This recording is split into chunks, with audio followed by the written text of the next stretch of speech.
హల్లెలూయా! Praise lord. దేవుని నామానికి మహిమ కలుగును గాక. ఆమేన్. దేవుని వాక్యం ఏమని సెలవిస్తుందంటే, కీర్తనల గ్రంథము 118, 8, 9లో ఏముందంటే, ఈ మనుషులను నమ్ముకొనుట కంటే, రాజులను నమ్ముకొనుట కంటే యెహోవాను ఆశ్రయించుట మేలు. ఆమేన్. అంతే కదండీ! మనల్ని మనుషులను నమ్ముకున్నట్లయితే మనుషులు మనకెన్నో వాగ్దానాలు చేసి ఉండొచ్చు కదండీ! ఎన్నో వాగ్దానాలు చేస్తారు, మర్చిపోతారు. దాన్ని నెరవేర్చకుండా ఉంటారు, మోసం చేస్తారు, అబద్ధం చెప్తారు. ఇలా ఉంటది కదండీ మనుషుల స్వభావం అనేది.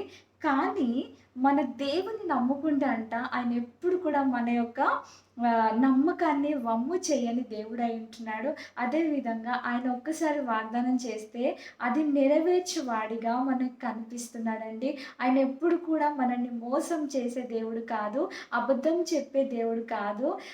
కానీ దేవుడు మనకు సహాయము చేసేవాడిగా ఉంటున్నాడు. ఆయనని ఆశ్రయించిన వారికి ఏ మేలు కూడా కొదువై ఉండదు అని మరొకసారి దేవుడు నీకు గుర్తు చేస్తున్నాడు.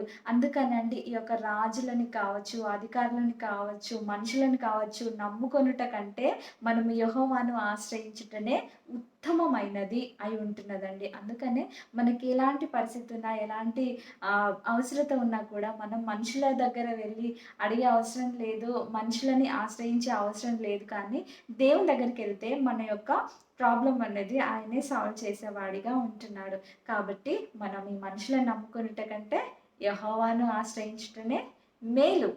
మరొకసారి దేవుడు నీకు ఈ వాక్యం గుర్తు చేస్తున్నాడు. ఆమేన్.